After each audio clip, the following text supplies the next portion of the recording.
గురుగారు, దైవాన్ని వివిధ రూపాల్లో వివిధ రకాలుగా పూజిస్తూ ఉంటాం. ఆ క్రమంలో ఎన్నో కోరికలను కూడా కోరుకుంటూ ఉంటాం దైవాన్ని. అవును అవును అయితే భగవంతుడు భక్తుడి నుంచి ఏమి కోరుకుంటాడు? భగవంతుడిని మనం కోరుకుంటున్నాం కదా, ఆ భగవంతుడు మన దగ్గర నుంచి ఏం కోరుకుంటాడు అని మీ ప్రశ్న. భగవంతుడు భక్తుడి దగ్గర నుంచి భక్తిని మాత్రమే కోరుకుంటాడు. నాకు ఆ నగలు కావాలి, ఈ కిరీటాలు కావాలి, ఇవన్నీ నాకు చేయించాలి అని భగవంతుడు ఏమి కోరుకోడు. ఒక ఊళ్ళో కృష్ణ దేవాలయం ఉంది. ఆ కృష్ణ దేవాలయంలో ఆ ఊళ్ళో ఉన్నటువంటి బాగా ధనవంతుడు ఆ కృష్ణ పరమాత్మ అంటే మంచి భక్తి కలిగిన వాడు. అందుకోసం ఆ కృష్ణ పరమాత్మను అంత అందంగా చూడాలి అనుకుని అనేక రకాలైన ఆభరణాలు చేయించాడు. వడ్డాణం చేయించాడు, మెళ్ళో నగలు చేయించాడు. చివరికి ఆ పరమాత్మ పెట్టుకునేటువంటి నామమును కూడా, త్రిచూర్ణమును కూడా బంగారంతో చేయించాడు.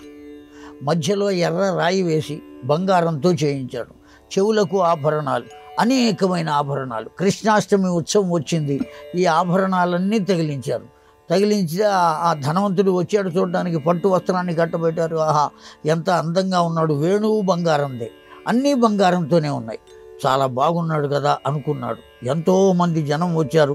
చాలా మంచి పని చేసావయ్యా, భగవంతుడికి చేయించావు, చాలా అదృష్టవంతుడివి నువ్వు అని బాగా పొగిడారు.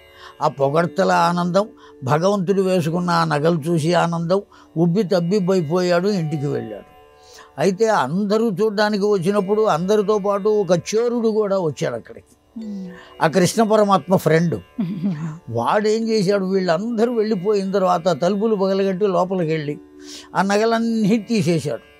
తీసి ఆ కట్టుకున్న పట్టు వస్త్రం కూడా ఊడపెరికి, ఇది మాత్రం నీకెందుకయ్యా అని నగలన్నీ దాంట్లో వేసుకుని మూట కట్టుకుని భుజాన వేసుకుని వెళ్ళిపోయాడు. తెల్లవారి అర్చక స్వామి వచ్చేటప్పటికి తలుపులు పగలగొట్టున్నాయి.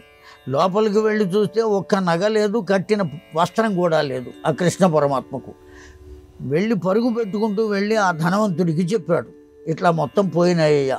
వచ్చాడు ధనవంతుడు, పరమాత్మను అడిగాడు, నీకు వేసిన ఆభరణాలు నువ్వే కాపాడుకోలేకపోతే మమ్మల్ని ఏం కాపాడుతావయ్యా, ఏ విధంగా నిన్ను నమ్ముకోవాలయ్యా అని కృష్ణ పరమాత్మను అడిగాడు. అడిగితే పరమాత్మ ఏమని సమాధానం చెప్పారు అంటే, అప్పటికప్పుడు సమాధానం చెప్పాడు, ఈ నగలన్నీ చేయించమని నిన్ను నేను అడిగానా? ఏ రోజున అడగలేదే. నాకు మెడలో గొలుసు కావాలి అని, నెక్లెస్ కావాలి అని, వడ్డాణం కావాలి, ఇవన్నీ నేను అడిగానా? చేతులకు ముంగురులు కావాలి, దండ కడియాలు కావాలి, ఉంగరాలు కావాలి, ఎవరు అడిగారు నిన్ను? బంగారంతో నా వేణువుని చేయించమని అడిగానా?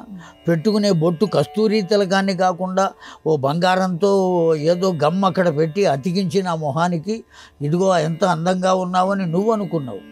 కనుక ఇవన్నీ కావాలి అని నాకు చేయించింది ఎవరు అంటే నువ్వు. నీవు ఇవన్నీ వేసుకున్న నేను ఎలా ఉంటానో చూడాలి అనుకుని చేయించావు. నీ కొరకు నువ్వు చేయించావు కనుక వీటిల్ని కాపాడవలసిన బాధ్యత ఎవరిది? నీది. కనుక నాకేం బాధ్యత లేదు, నేను ఎందుకు కాపాడుకుంటాను? అందువల్ల భగవంతుడు భక్తుడిని ఎప్పుడూ ఏం కోరుకుంటాడంటే భక్తి అనే పదార్థాన్నే కోరుకుంటాడు. ఆ భక్తి కూడా ఎటువంటి భక్తి అయి ఉండాలి అంటే ఏ విధమైన అమలినమైనటువంటి భక్తి, మలినము లేనటువంటి భక్తిని కోరుకుంటాడు. స్వార్థము లేనటువంటి నిస్వార్థ భక్తి, నిష్కామ భక్తి, ఇవి కోరుకుంటాడు భగవంతుడు భక్తుడి దగ్గర నుంచి. అసలు అవి ఉంటేనే వాడు భక్తుడు అవుతాడు. తన వద్దకు వచ్చిన ప్రతివాడు భక్తుడు అయ్యేటువంటి అవకాశం లేదు. కోరికలతో వెళ్ళే వాళ్ళందరూ భక్తులు ఎట్లా అవుతారు? వ్యాపారస్తులు అవుతారు. ఎందుకని అంటే, ఓ భగవంతా, నువ్వు నాకు ఈ పని చేసి పెట్టు, కోరిక అదే కదా, నేను నీకు ఈ పని చేసి పెడతా. దీన్ని ఏమనాలి మనం? భక్తి అంటానికి అవకాశం లేదు, వ్యాపారము అనాలి. నువ్వు నాకు ఇచ్చేస్తే నేను నీకు ఇచ్చేస్తా, ఇది వ్యాపారం. కానీ భగవంతుడు వ్యాపారిని కోరుకోడు. ఎవరిని కోరుకుంటాడు అంటే భక్తుణ్ణి కోరుకుంటాడు.